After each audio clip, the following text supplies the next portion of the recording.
अब आप अगला ग नंबर का देखिए।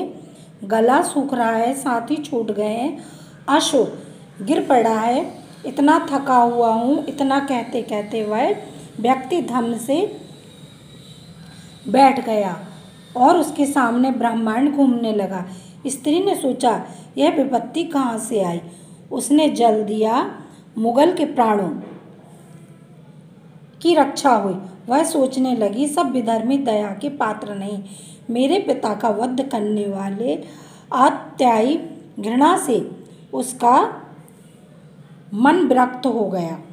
स्वस्थ होकर मुगल ने कहा, माता तो फिर मैं चला जाऊं। स्त्री विचार कर रही थी, मैं ब्राह्मणी हूँ, मुझे तो अपने धर्म अतिथि देव की उपासना का पालन करना चाहिए, परंतु यहाँ नहीं नहीं, सब विधर्मी दया के पात्र नहीं।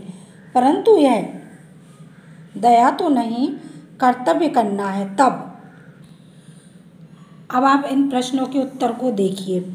उपर्युक्त गद्यांश का संदर्भ लिखिए, यानी कि जो अभी मैंने गद्यांश पढ़ा है उसका संदर्भ आपको बताना है। तो संदर्भ आपका वैसे रहेगा पूर्ववत, लेकिन मैं पुनः इसको बताती हूँ। प्रस्तुत गद्यांश हमारी पाठ्य पुस्तक से संकलित ममता पाठ से लिया गया है, या इसको आप इस तरह भी कह सकते हैं, पाठ से उद्धृत किया गया है। इसके लेखक महाकवि जयशंकर प्रसाद हैं। ठीक, आप इसका सेकंड नंबर का क्वेश्चन देखिए। गद्यांश के रेखांकित अंश की व्याख्या कीजिए। अब आपको इसमें जो रेखांकित यानी अंडरलाइन है उसकी व्याख्या बतानी है। सब विधर्मी दया के पात्र नहीं, मेरे पिता का वध करने वाला अत्यायी घृणा से उसका मन विरक्त हो गया। प्रस्तुत पंक्ति में जयशंकर प्रसाद ने ममता के मन में जो उद्गार थे उसको व्यक्त किया है। उद्गार माने जो भावनाएं उसके मन में उत्पन्न हो रही थी उनको व्यक्त किया है। ममता ने झोपड़ी में जब उसको ढूंढते हुए ममता को जो मुगल आते हैं तो उस समय का उसका इसमें वर्णन किया गया है। तो ममता झोपड़ी के सामने, उसके सामने एक थका हारा बैठा हुआ मुगल जो था उसके लिए क्या करती है, पानी पिलाकर उसके प्राणों की रक्षा करती है। किंतु फिर भी वो सोचती है कि शरण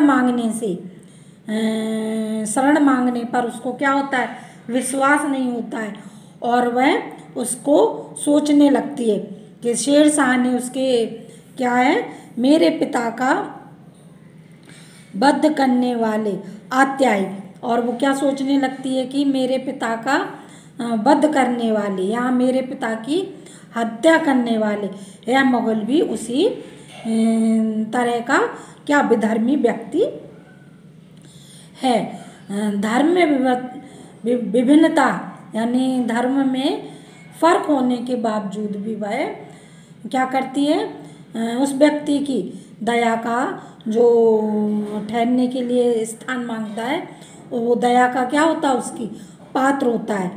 किंतु विधर्मी दया के पात्र नहीं हो सकते। वो क्या कहती है कि जो घृणा से उसका मन विरक्त हो जाता है, और वो क्या सोचती है कि जो व्यक्ति है वो दया का पात्र नहीं हो सकता, और उसके मन में अपने पिता के हत्यारे विधर्मी जो शेरशाह था यह सोचते हुए ममता का मन क्या हो जाता है, उसका मन विरक्त हो जाता है और उसका मन घृणा से भरकर भावना शून्य हो गया, और उसका मन क्या हो गया, क्योंकि उसके पिता की शेरशाह ने जो हत्या की थी उसके प्रति उसका मन घृणा से भर गया। अब इसमें अगला प्रश्न है, स्त्री किस धर्म के पालन के विषय में विचार कर रही थी।